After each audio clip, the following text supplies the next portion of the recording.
5 of the worst gameplay features ever added to a Mortal Kombat game.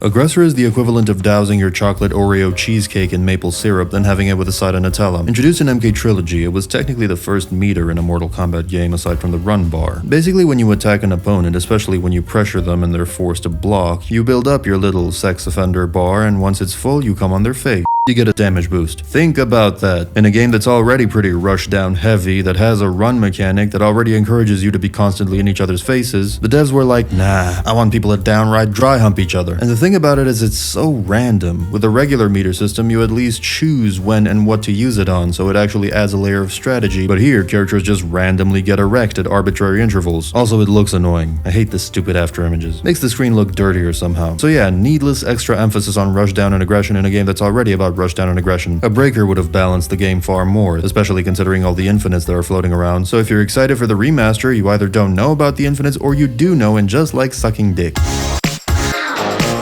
There's something about the term aerial combat that always makes it sound like a good idea.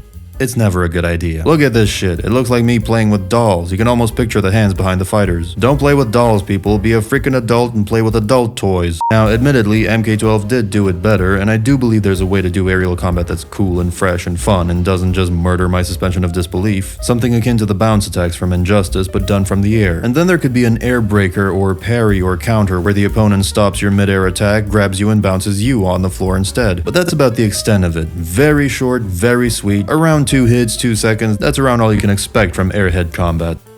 And from your boyfriend. Unless, of course, both combatants can fly, which is the weird thing about games like Invincible Versus, because you'd expect them to be built from the ground up to be half air-based, since most of the characters are flyers, but it seems to operate more or less like an Injustice game, which strikes me as missing the asshole for the butt cheeks. I would like you all to think of the very definition of original, engaging, and fun. This is the opposite of all that. There's nothing more to say here. For more information, look at a power symbol and an upward arrow. That's about as much thought that went into this. This is Aggressor Part 2. Once again, we need some kind of mechanic to spice things up and keep players engaged. I know. Let's give them all a command that arbitrarily increases their damage for a while. Does it have unique trigger conditions? No. Does it have different properties for different characters? No. Does it at least look cool? What the fuck? No. Okay, so what do we call this riveting mechanic? Drown herself? When Relentless Jason activates his little perma armor buff and chases you around like a BBC would chase a pencil neck in the prison bathroom, that's cute, that's fun, that's a unique mechanic. When an entire roster of characters does the same thing, it becomes retarded. I understand this is part of the story or the gimmick of this game or whatever, but when you allow a single mechanic to define what the general gameplay looks like across the board, it becomes reductive. It oversimplifies what the game can be. And this is not something as general, as small, and as inoffensive as a run mechanic. It's a highly specific thing that turns every fight into a Jason mirror. Have you ever seen a Jason mirror? It's hilarious.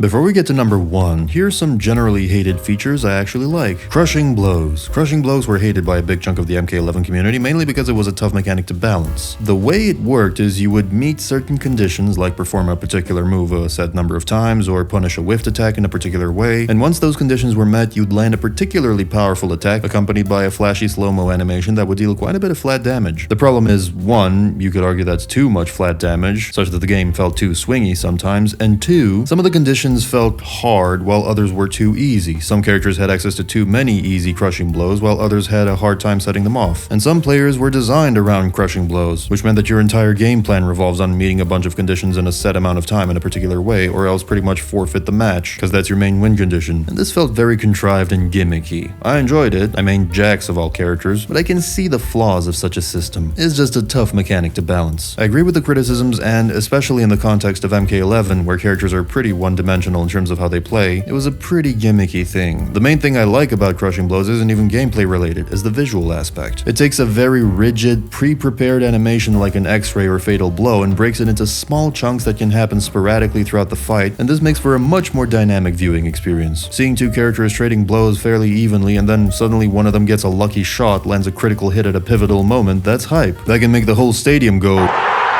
is much more organic than triggering this overlong animation that plays the exact same way every single time and people just look at their phones while it's happening because they've seen it 1,000 times before. A single powerful punch is much more in the moment and impactful than a carefully choreographed sequence. But in order for this mechanic to work properly, a few conditions would need to be met. For one, it would have to not be a game like MK11. Straight up. MK11 was a very one-dimensional game, where most characters moved the same, relied on the same strike-throw gameplay, there was very little mobility, very few mix-ups or 50-50s, very few archetypes, no trappers, no setup characters, meter management was gone, running was gone, and it was the first game to force you to use super moves in every single match. In the context of such a game where possibilities are so limited, adding a mechanic like crushing blows just twists the knife. It becomes a mechanic that you begrudgingly have to rely on because there's little else to work with. But in a game like MKX or even MK9, crushing blows, if scaled back and implemented a bit more sparingly, would be a nice bit of seasoning instead of being the dish itself. A nice little hype generator that you can trigger very rarely, which also makes it that much more exciting when you do end up seeing it, and that can sometimes turn the tide of the battle without it being too broken or frustrating to play against. And the other thing is, it doesn't even need to be a gameplay thing. It could be purely visual and it would still benefit the game. Could be something that the game decides when it happens, and the odds of it happening are kept rare enough to not get dull, but often enough that they do sometimes occur and prompt a DiCaprio meme when they happen. Alternatively, we could always force the players to perform one fatal blow per round instead of per match. Sidestepping. Where the hate for this mechanic comes from, I don't know. Let me explain it to you as simply as I can. In a 2D fighter, the problem with zoning is it's too effective, especially in a game like Mortal Kombat where chip damage is high, projectiles are fast, and projectile reflects and absorbs are slow. Zoning becomes a real problem. Since you can only move in 2 dimensions, you can duck a projectile, try to jump over a projectile, or block a projectile. Spoiler alert, 90% of the time you end up blocking the projectile. And that's fair, that's the strength of a true zoner, it's part of their game plan. This isn't a complaint, it's just acknowledging that there aren't many ways to deal with zoning in a 2D fighter. In a game like Street Fighter, it isn't nearly as bad because projectiles tend to be significantly slower and easier to avoid, deflect, or absorb, but that also makes things a little bit more boring. Now, by comparison, in a 3D fighter like MK Deception, zoning becomes near useless. Because you can now move sideways just as easily as you can walk forwards and backwards, you have dedicated buttons for doing so, yet projectiles still have the same small 2D-like hitboxes, which means all you have to do is hold down the button to move sideways and no projectile will ever hit you. And indeed, Deception and 3D era games in general were more about getting up close and personal, abusing certain weapon stances and vomiting out long-ass combos. So we have one type of game where zoning is almost too effective, and another type where zoning is near useless. If only there was something in between. A happy marriage of the two extremes. The way sidestepping works is instead of straight up walking sideways, you can step sideways once. It's effectively a dodge button, after which there's a short delay before you can use the function again. We can extend that delay to the point where it becomes a cooldown. Yes, I'm advocating for a cooldown bar, which is ironic considering how the rest of this video will play out. By attaching it to a 3 to 6 second cooldown bar, sidestepping becomes a more strategic tool that you save for a time when you make a good read on your opponent and anticipate them throwing a projectile at you, sidestepping out of the way as it happens and running up to them to remodel their face. To ever so slightly counter this, some projectiles could have an AoE, so they don't just affect a single damn pixel on a 2D plane, but have a small area of effect that could hit you even if you sidestep or sidestep too late. This way, all you've really done is added one extra option to deal with zoning without fundamentally changing the nature of the game from 2D to full-on 3D, or rendering zoning useless or anything like that. But this would nonetheless force you to have 3D arenas, which means you can bring back fun things like death traps, which only really work in 3 dimensions. So many birds, one stone. But enough of that. Time for the main event. The #1 worst feature ever introduced in Mortal Kombat is, without a doubt, fighting style. No, I'm kidding. You should have seen your faces. I assume you have faces.